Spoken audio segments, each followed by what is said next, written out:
igrejas que estão abertas, não pode abrir mais igreja. E tem uns lá que vai no meio do mato, escondido, para adorar o Senhor. Aleluia, Jesus. Lá, um médico, que é um médico, professor de universidade, ele recebe $38 para sustentar a família. Um aposentado recebe $18 para sobreviver um mês. Eu e você somos mais ricos do que o doutor. Aí pergunta, por que eles ficam lá? Por causa do amor a Jesus. O pastor chegou para o jovem e falou assim, vamos lá no Brasil? Ele falou assim, não, eu não posso sair daqui de Cuba, porque eu tenho uma missão com o meu Jesus aqui em Cuba. É isso que é amor, irmãos. Quantos de nós será que nós abriríamos mão daquilo que nós temos por amor a Jesus? Se hoje acontecesse uma reviravolta aqui no nosso país e acontecesse algo e de repente amanhã falasse assim, ó, ou você nega Jesus ou você morre. Será que nós teríamos coragem de falar assim, eu morro por amor ao meu Jesus? Quanto de nós será que teria essa coragem de falar assim, não, eu prefiro morrer, mas eu não nego meu Jesus?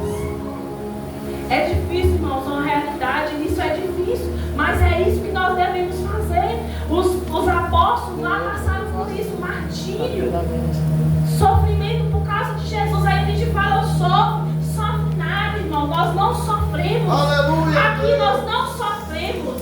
Sofrimento é você ser torturado, ser perseguido por amor a Ele. Isso que é perseguição, isso que é sofrimento. Aqui Jesus nos deu foi o de melhor. Nós temos o de melhor e ainda reclamamos. E a segunda ação que nós devemos fazer é meditar. A segunda atitude do cristão, o compromisso do cristão é meditar. Meditar em quê? Meditar na palavra. Aí a gente quer fazer a obra do Senhor, quer pregar o Evangelho, a gente quer fazer algo, mas a gente não quer estudar a palavra de Deus. A gente não quer meditar, irmãos, ler a palavra não é chegar aqui e ler a palavra só e pronto, eu li, fechei a Bíblia. Não, é você ler a palavra e falar assim, Senhor, eu não entendi. Eu quero que o Senhor me dê discernimento, eu quero entender a sua palavra, porque o Espírito do Senhor Jesus, ele revela, irmãos. Quantos irmãos aí que não sabem ler nem escrever, mas sabem a palavra de Deus através do Espírito Santo. O Espírito Santo faz aquilo ficar no coração guardado. É isso que o Senhor quer de nós, quer que nós meditamos na palavra do Senhor. É demonstrar comprometimento com o que cremos. Aleluia! O processo espiritual e mental de se dirigir os textos bíblicos. Senhor, meu Deus. Nós não temos aí a ciência, irmão. A ciência está comprovando, né, que ler a Bíblia, orar, falar com Deus, te ajuda a tomar decisões. A ciência já comprovou que quando você se ajoelha, se prostra para fazer uma oração, essa região aqui do seu cérebro, ela é movida através da oração e te faz tomar a decisão certa.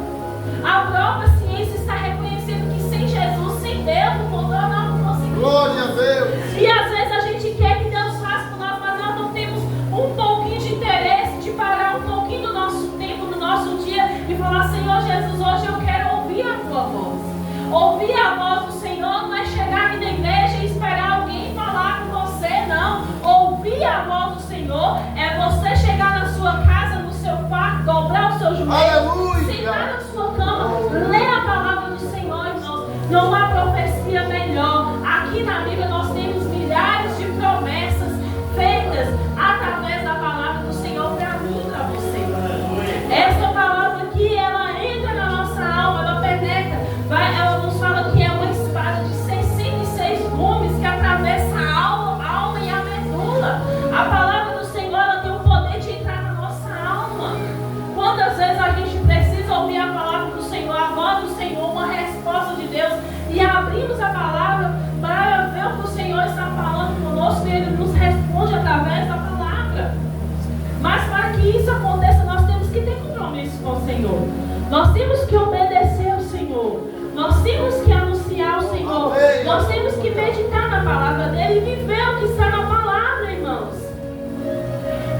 Nós temos que viver o que está aqui na palavra. Deus nos fala pela meditação, ensina e aperfeiçoa quanto à fé, o perdão, a submissão, a renúncia, o amor próprio, o amor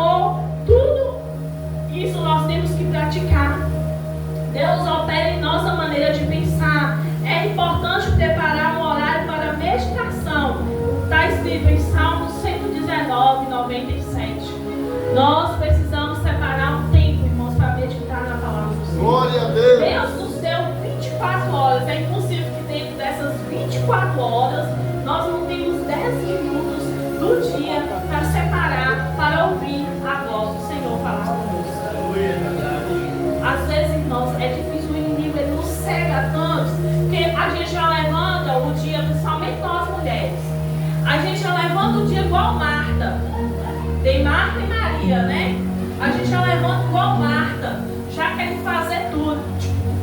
Pega, já levanta da cama, não vou lá arrasar assim, já vou ali fazer o café, já vou ali botar a roupa pra lavar e tal. E esquece, você levantou, você acordou, primeiramente você tem que agradecer o Senhor. E depois as outras coisas. Maria, ela pegou a boa parte que foi ouvir a Jesus. Marta não, Marta queria, né, fazer ali as tarefas de casa e deixando a presença de Jesus de lado. Às vezes Jesus está lá na sua casa, lá sentadinho, só observando você e falando assim, esperando o tempo que você vai sentar e ouvir o Senhor. Aí a gente fala assim, Senhor, entra na minha casa, Senhor, vem fazer morada. Mas aí Jesus vem e nós ficamos lá deixando Jesus sentado na cadeira lá, esperando por nós, a nossa boa vontade de sentar para ouvir a Ele o que Ele tem para nos dizer. Então, irmãos, nós temos que entender